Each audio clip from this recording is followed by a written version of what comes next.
सम्मानीय उपस्थित यज्ञ प्रेमी सज्जनों, माता और बहनों, हमारा एक प्रसंग चल रहा है कि परमात्मा देव है और हमें भी भगवान ने वेद में देव बनने का आदेश उपदेश किया है। एक मंत्र का हिस्सा आता है, मनोनुभव जनया दिव्यम जन्म। हे मानव, तू मनुष्य बन और स्वयं मनुष्य बन करके अपनी आने वाली संतति को देव पैदा कर। देव बन करके हमारे जीवन का लक्ष्य पूरा होता है। देवता जो बन जाते हैं वो अपने जीवन में दिव्य गुणों को पा करके अपने लक्ष्य सब दुखों से छूटना और मुक्ति को प्राप्त कर लेते हैं। तो देव बनने के लिए हमें क्या करना पड़ेगा? उपनिषदों में एक प्रसंग में बताया है कि दुनिया में 3 लोक माने जाते हैं। एक है मनुष्य लोक, दूसरा है पितरलोक और तीसरा है देवलोक।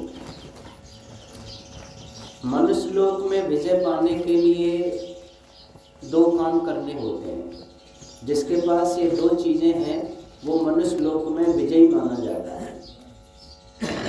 एक तो उसके पास में प्रचुर मात्रा में जीवन जीने के साधन हो, जिसके पास में संसार में सुखमय जीवन जीने के भौतिक आर्थिक साधन पर्याप्त मात्रा में होते हैं, वो मनुष्य लोक में विजयी माना जाता है।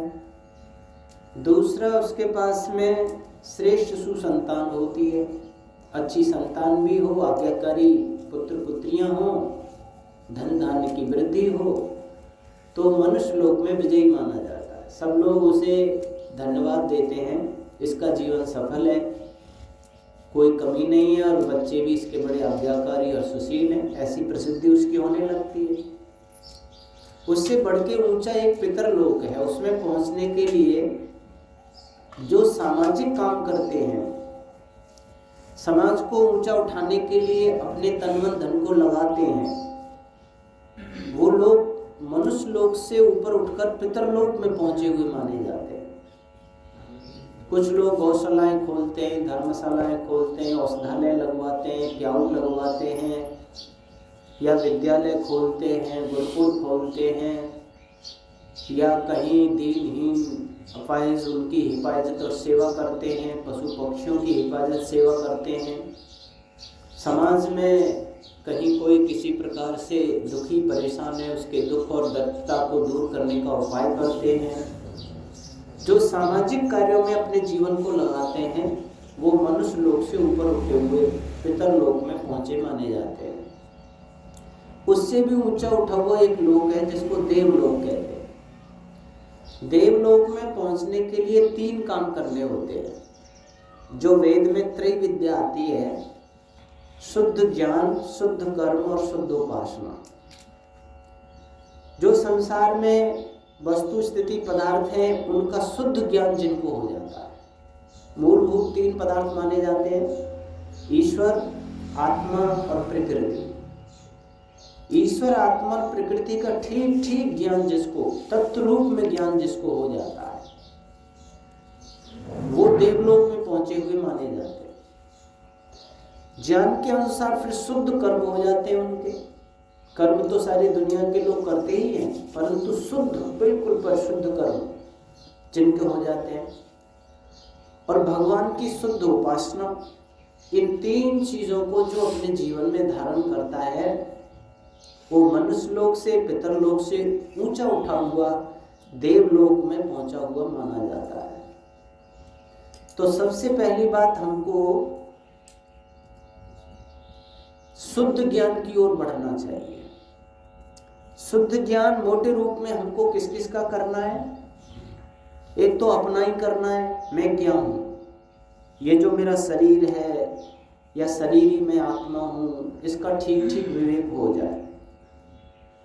दूसरा, ये संसार क्या है, कैसे कैसे बना है, क्या इसका उद्देश्य है, कब तक ये चलेगा, क्या इसका प्रयोजन है, सही इसका सदुपयोग क्या है इस दुनिया का, इसका पूरी जानकारी हम सब लोगों को हो जाए।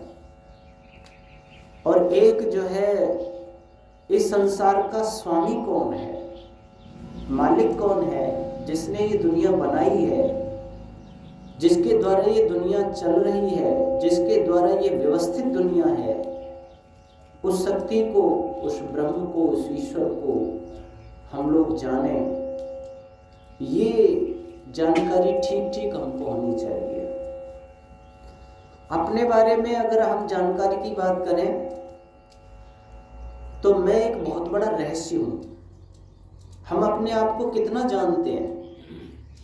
मैं एक पुरुष हूं, मैं एक स्त्री हूं, मैं इतना लंबा चौड़ा हूं, मैं इतना पढ़ा लिखा हूं, मैं इतना धनवान हूं, मैं इतना कुल खानदान वाला हूं, मैं गोरा हूं, काला हूं।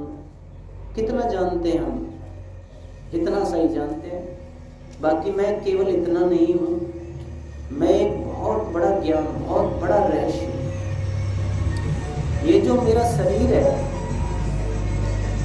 इसमें मेरा जो कह रहा है वो अलग है। मैं और मेरा दो शब्द होते हैं। मैं आत्मा है, मेरा ये शरीर है। इसमें दो चीजें हैं। मैं वो चेतन तत्व हूँ, आत्म तत्व हूँ, जो इच्छा करता हूँ, ज्ञान रखता हूँ, सुख दुख अनुभव करता हूँ, कुछ क्रियाएं करता हूँ, प्रयत्न करता हूँ। मैं एक चेतन आत्मा हूँ। इसका बोध तो हमें बाद में करना है, पहले इस रथ को भी हमें समझना चाहिए। ये जो रथ है हमारा, ये 5 कोषों का खजाना है। इसमें 5 खजाने हैं, 5 कोष हैं जो भगवान ने मुझ आत्मा के लिए बना करके दिए हैं। 5 संपत्तियां जिसको कहना चाहिए, जिसमें अन्न में खजाना, प्राण में खजाना, मनो में खजाना, विज्ञान में खजाना और आनंद में खजाना। ये 5 खजाने माने जाते हैं। इस चमड़ी से लेकर के हड्डी पर्यंत जो स्थूल भाग है, इसका मोटा जो भाग है, उसको अन्नमय कोष कहते हैं। और जो हम सांस लेते हैं, ये सांस हमारे शरीर में जाकर के 10 भागों में बट के काम करती है। इस शरीर में जितनी भी क्रियाएं हो रही हैं, हाथ पैर का हिलना, वाणी का बोलना, आंखों का मीचना खोलना, शरीर में जो भी हरकतें, पैर चलते हैं, सिर हिलता है, कोई भी हरकत शरीर में होती है, क्रिया होती है, वो प्राणों के द्वारा हो रही है। और वो प्राण इसमें 10 भाग में बट करके काम कर रहा है। वो भी एक खजाना माना जाता है, संपत्ति मानी जाती है, जो भगवान ने हमको जन्मते ही दे रखी है। और जब तक हम जिएंगे तब तक वो संपत्ति के साथ हम रहेंगे। जैसे कोई माता पिता अपनी संतान को अपना गृहस्थ चलाने के लिए संपत्तियां देते हैं। ये लो बेटा 10 लाख रुपए तुम्हें दे रहा हूँ अपना जीवन चलाने के लिए, ये बना हुआ मकान दे रहा हूँ तुम्हें, ये गाड़ी दे रहा हूँ कहीं आने जाने के लिए, ये अन्न दे रहा हूँ, ये सोना चांदी दे रहा हूँ, ये साधन तुम्हें दे रहा हूँ जिससे तुम्हारा जीवन चलेगा, जिसके द्वारा तुम संसार में अच्छे काम कर पाओगे। ऐसे माता पिता अपनी संतान को संपत्ति देते हैं। वैसे ही जीवात्मा रूपी संतान को परमात्मा रूपी पिता ने ये खजाने दिए, संपत्तियां दी हैं। तो उसमें ये प्राण में खजाना है, जिसमें प्राण, अपान, व्यान, समान, उदान, नाग, कुरुम, कृकल, देवदत्त और धनंजय, ये 10 प्राण माने जाते हैं। प्राण उनको कहते हैं जो नासिका से लेकर फेफड़ों तक काम करता है, जिससे लंग्स, हमारे फेफड़े खुल रहे हैं और दब रहे हैं, जिनमें छिद्र हैं, स्पंज जैसे उनमें छिद्र होते हैं जिसमें शरीर का ब्लड, खून आता है।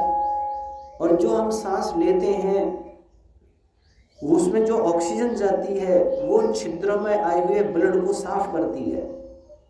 और फिर वो उसमें जो गंदगी है, कार्बन युक्त है, उसको हम प्रश्वास के द्वारा बाहर निकाल देते हैं।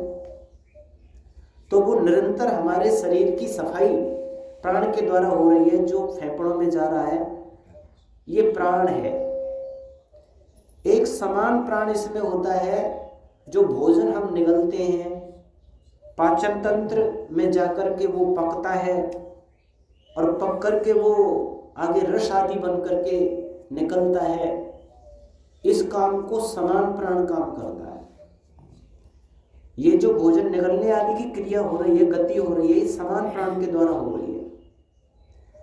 अगर समान प्राण बिगड़ जाए तो व्यक्ति का भोजन निगलना बंद हो जाता है।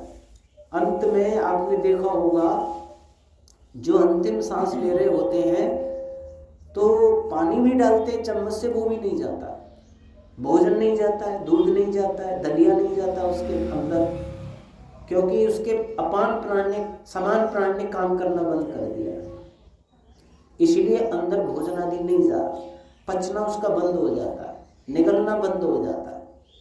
वो समान प्राण के द्वारा हो रहा है। और मुख्य जो प्राण है वो उससे फेफड़ों में होता है। कई बार फेफड़ों में कमी आ जाती है तो पूरी ऑक्सीजन नहीं ले पाता है, ब्लड साफ नहीं होता तो घबराहट होती है। तो प्राण से ब्लड साफ हो रहा है, फेफड़ों में जा रहा है, समान से भोजन निगल रहे हैं, अंदर जा रहा है, पाचन तंत्र काम कर रहा है। एक इसमें अपान प्राण होता है। अपान प्राण नाभि से नीचे काम करता है, वो मलमूत्र आदि को विसर्जित करता है। शरीर में जितनी भी गंदगी है उसको बाहर करना, यह अपान प्राण का काम है। मलमूत्र आदि बाहर जाना, माता के गर्भाशय से शिशु को बाहर निकालना अपान प्राण का काम है।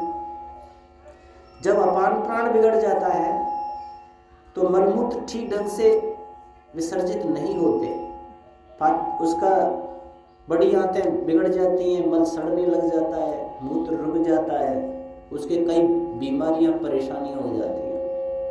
अपान प्राण शुद्ध रहता है तब तक उसके शरीर से गंदगियां बाहर निकलती रहती हैं और वो आदमी अच्छा बना रहता है। एक इसमें और होता है जिसको व्यान प्राण कहते हैं। व्यान पूरे शरीर में जो ब्लड है, हमारी नस नाड़ियां हैं, इसमें वे 72,000 नाड़ियां हैं लगभग, और उनमें फिर और 100 नाड़ियां हैं, फिर उनमें 72,000 नाड़ियां हैं, ऐसे करके बड़ा जाल बिखरा हुआ है। और वो उसमें ब्लड घूम रहा है तो उसको चालू रखना ये व्यान प्राण का काम है। हमारे शरीर की सारी नस नाड़ियां में जो खून घूम रहा है वो व्यान प्राण की शक्ति से संचालित हो रहा है। और जिस अंग का व्यान प्राण बिगड़ जाता है वो अंग जो है ना उसका शिथिल हो जाता है, जिसको फालिस मारना कहते हैं, जिसको लकवा मारना कहते हैं। उसके अंदर वो अंग निष्क्रिय और बेकार हो जाता है। तो हमारा जो ये व्यान प्राण है ये स्वस्थ रहता है तो पूरे शरीर में ब्लड घूमता रहता है और अंग सभी स्वस्थ और कार्यरत बने रहते हैं। एक इसमें उदान प्राण होता है जो हमारे हृदय से ऊपर ज्ञानेंद्रियों में, सिर में काम करता है। आंख जिससे देख रही है उदान प्राण की शक्ति से, कान सुन रहे हैं, नासिका गंध ग्रहण कर रही है, स्पर्श इंद्री काम कर रही है, रसना काम कर रही है। ये जो ज्ञानेंद्रियां काम करती हैं वो उदान प्राण की शक्ति से करती है। उदान प्राण इनमें बिगड़ने लग जाता है तो आंख से दिखना कम हो जाता है, कान से सुनना कम हो जाता है, गंध सही ग्रहण नहीं कर पाते हैं, रसना का स्वाद नहीं ले पाते हैं, स्पर्श का अनुभव नहीं हो पाता है, त्वचा में उदान प्राण बिगड़ जाता है तो स्पर्श अनुभूति नहीं हो पाती है। तो ये 5 मुख्य प्राण माने जाते हैं और 5 उप प्राण माने जाते हैं। उपप्राणों का धर्म है, जैसे आंख का मीचना खोलना जो हो रहा है वो प्राण का धर्म है। झमाई लेते हैं हम, अंगड़ाई आती है शरीर में, वो प्राणों का धर्म है। छींक आती है, वो प्राणों का धर्म है। उल्टी आती है, बमन हो जाता है, ये उपप्राण है। आंख का मीचना खोलना हो, झमाई लेना हो, अंगड़ाई लेना हो, छींक आना हो, उल्टी आना हो, ये उपप्राण काम करते हैं जिसके द्वारा ये सब चीजें संचालित होती है। ये बहुत बड़ा खजाना है, प्राण में कोष कहा गया है। ये भगवान ने इस शरीर ही जीवात्मा के लिए दिया हुआ है। आगे चल के इसमें एक मनोमय खजाना होता है जिसको मन कहते हैं। एक बहुत बड़ा यंत्र है, बहुत बड़ा खजाना है। उसके बारे में विद्वानों ने यहाँ तक कहा है, मन एव मनुष्याणाम कारणम बंध मोक्षयो। अगर मन रूपी खजाना आपने शुद्ध कर लिया तो आप सब दुखों से मुक्त हो जाओगे, मुक्ति मोक्ष प्राप्त हो जाएगा। और मन अगर आपका खजाना बिगड़ गया, मन रूपी खजाना, तो आप घोर नरक, घोर दुख, घोर वेदनाएं, आप संसार के जन्म मरण के चक्कर में पड़े रहोगे। इतना बड़ा एक यंत्र है जिसके द्वारा जीवात्मा मुक्ति भी प्राप्त कर सकता है और कितने जन्म जन्मांतर अधोयोनियों में घूम सकता है बिगड़ने पर। तो वो एक खजाना है। मन कहते हैं संकल्प विकल्पात्मकम मनः, यानी जिससे जीवात्मा संकल्प और विकल्प उठाता है। मैं ये करूं कि नहीं करूं, वहां जाऊं कि नहीं जाऊं, ऐसा कहूं कि नहीं कहूं, क्या करूं क्या नहीं करूं, ऐसे जो विचार जिसके द्वारा उठते रहते हैं उसको मन कहते हैं। आत्मा विचार उठाता है परंतु उसका साधन है मन। ये हमें अपने मनुष्य जीवन पाकर के गहराई से समझना चाहिए। मानव जीवन बहुत हल्के में ले जाते हैं हम लोग और यूं ही व्यतीत कर देते हैं, जबकि बहुत बड़े ज्ञान विज्ञान को पाने के लिए ये जीवन मिला है। आजकल जो हम MA BA PhD डिलीट पढ़ भी लें, वो पढ़ाई बहुत कुछ नहीं है। उसको भी पढ़ के कोई आदमी समझे कि मैं बहुत विद्या ज्ञान विज्ञान प्राप्त कर लिया, तो वो अधूरा ही समझो, क्योंकि उसने केवल मोटा मोटा थोड़ा सा आजीविका कमाने का ज्ञान प्राप्त किया है। भौतिक विज्ञान थोड़ा सा, वो भी थोड़ा सा, बाकी तो इतना ज्ञान विज्ञान है जिसकी कोई सीमा नहीं है। तो मनोमय खजाना एक बहुत बड़ा यंत्र भगवान ने इस आत्मा के लिए दिया है। आगे चल के इसमें एक और खजाना है जिसको विज्ञान में खजाना कहते हैं, और विज्ञान में खजाने के लिए यंत्र है बुद्धि। बुद्धि रूपी यंत्र इतना बड़ा, इतना इस आत्मा के कल्याण के लिए दिया है भगवान ने कि संसार में वास्तव में सही क्या है, निर्णय लेना, निश्चय करना, ये बुद्धि के द्वारा प्राप्त होता है। जितना भी ज्ञान विज्ञान है बुद्धि रूपी कोष के द्वारा हम प्राप्त करते हैं, और वो इतना है हमारे अंदर कि जिसमें चारों वेद प्रतिष्ठित कर सकते हैं, याद कर सकते हैं, हम ब्राह्मण ग्रंथ याद कर सकते हैं, स्मृतियां, दर्शन, उपनिषद, भूगोल, खगोल, ज्योतिष, भूगर्भ, सूर्य सिद्धांत, इस सारी दुनिया में जितना ज्ञान विज्ञान है उसका बहुत ज्यादा हिस्सा हम विज्ञान में खजाने में भर सकते हैं, याद कर सकते हैं।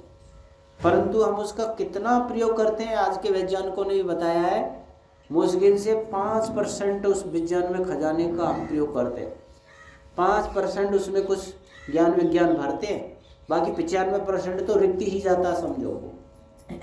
इतना बड़ा खजाना, जैसे आजकल मोबाइलों में 32 GB 64 GB चिप आती हैं, वो आती है ना, कि इसमें इतनी फाइलें जमा कर सकते हैं, ऐसे इसमें कितनी फाइलें याद कर सकते हैं, वो विज्ञान में खजाना, जिसकी हम क्या जीबी बताएं, 64, और वो तो कुछ भी नहीं है, समझो। उतना खजाना उसमें इकट्ठा कर सकते हैं। तो मानव जीवन पाके चाहे स्त्री रूप में हो चाहे पुरुष रूप में हो, ज्यादा से ज्यादा हमें दुनिया में विद्या कमानी चाहिए, ज्ञान विज्ञान कमाना चाहिए। तो आध्यात्मिक और भौतिक दो प्रकार का है ज्ञान विज्ञान। भौतिक भी कमाए, आध्यात्मिक ज्यादा कमाना चाहिए। वास्तव में मनुष्य जीवन की सफलता है आध्यात्मिक ज्ञान विज्ञान को कमाना। ये हमारे जो है विज्ञान में कोश के अंदर भगवान ने हमें जो बना के दिया है, उसके द्वारा हमें क्या क्या प्राप्त होगा, कैसे कैसे वो हमारा कल्याण कर पाएगा, ये सब खजाने कैसे हम सुरक्षित रखेंगे। और आगे के खजाने के बारे में, क्योंकि समय इतना गवाही नहीं दे रहा है, फिर आप लोगों को भी जाना है, तो कल फिर अगली चर्चा आपके बीच में करेंगे। ओम शांति, धन्यवाद।